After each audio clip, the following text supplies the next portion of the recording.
به نام خداوند بی اندازه مهربان نهایت با رحم. السلام علیکم و رحمت الله و برکاته.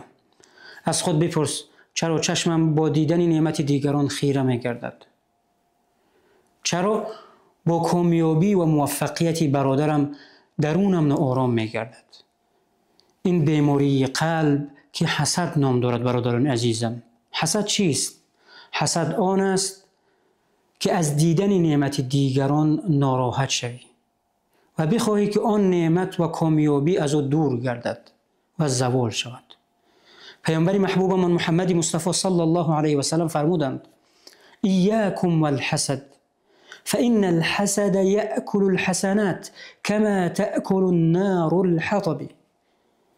از حسد بپرهیزید، زیرا حسد تمام نیکی های شما را نابود میکند چنانه که آتش تمام هیزم رو از بین میبرد. پس ببینیم پیامبر محبوبمون این بیماری را، حسد را، به آتش مانند کردند که آتش خودش را پیش از همه میسوزاند.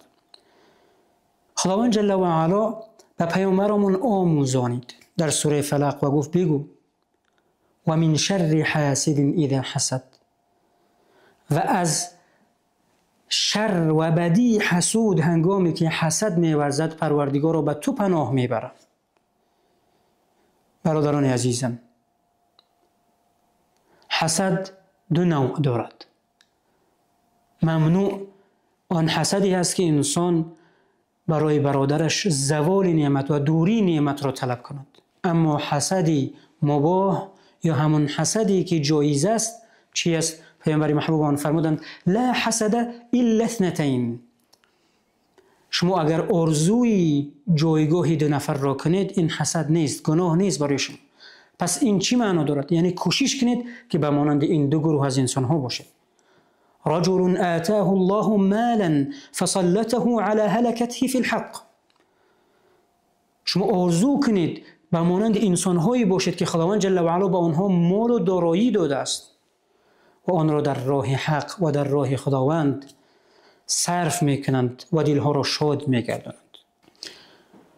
و حسدی که جایز است برادران عزیزم، این آرزو کردن جایگاه کسی که خداوند جل و علا به او مال و دارایی داده است و امکانیت‌های زیادی داده است و آن را در خدمت مردم و در راه خداوند انفاق میکند و میبخشد و دلها را شاد میگرداند. و پیامبر محبوبان گفتند: و رجل آتاه الله الحکمة فیقضی بها و یعلمها. و به انسانی که حکمت و قرآن داده شود و به آن عمل کند و این نیکی و این خیر را به دیگران برساند. پس شما هم برادران عزیزم کوشش کنید که به مانند این دو گروه انسان ها باشید تا کامیابترین انسان ها باشید. برادران عزیزم، حسد یا حسود همون انسانی هست که میگوید من از تقدیر خداوند راضی نیستم. با زبانش نمیگوید اما با قلبش میگوید پروردگارا چرا به آن برادرم دادی و به من ندادی؟ این خود ناراضگی از تقدیر الهی است برادران عزیزم. برای اینکه قناعتمندی بیاید، خاطر جمعی بیاید، پیامبر محبوبمون فرمودند: انظروا الی من هو اسفل منکم. در نعمت‌ها از خود پایان‌تر را نگاه کنید. به قناعتمندی و خاطر جمعی میرسید. ولا تنظروا الی من هو فوقکم. و در نعمت‌ها و منصب‌ها و دیگر نعمت‌ها از خود بالاتر را نگاه نکنید که محروم و ناچار میمانید. و همون حسود انسانی هست که از همون داشته‌هایش لذت نمیبرد، از همون نعمت‌های داشته‌اش لذت نمیبرد و شیرینی آن را نمیچشد، برای آنکه چشمش تنها و تنها در نعمت دیگران است. پس راه خلاصی و علاج این بیماری قلب یعنی حسد چی است؟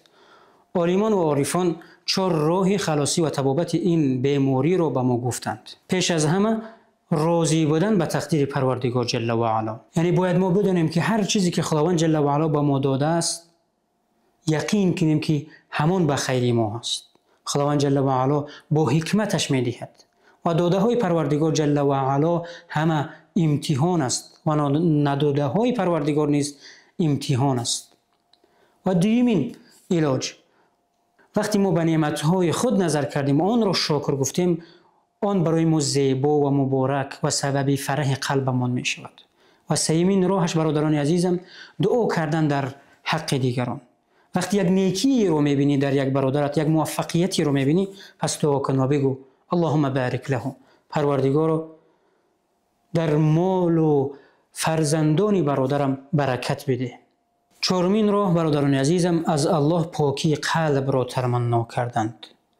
اللهم طهر قلبی، پروردگارا قلبم رو از تمام بدیها، از تمام بیماریها پروردگارا پاک بگردان. میخواستم این برنامه رو با قصه کوتاه خاتمه بخشیم.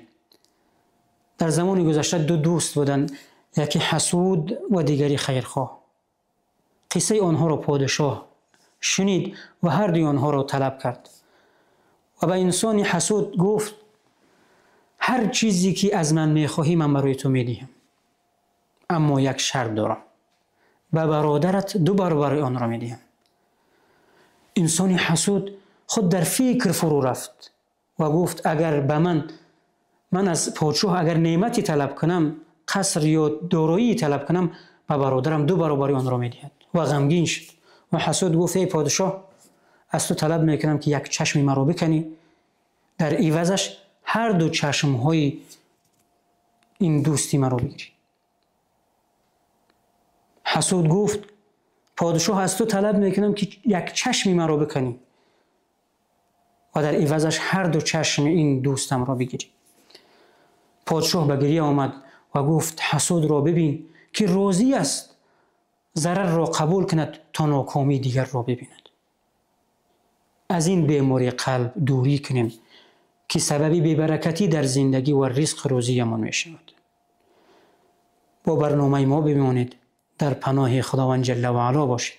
السلام علیکم و رحمت الله و برکاته.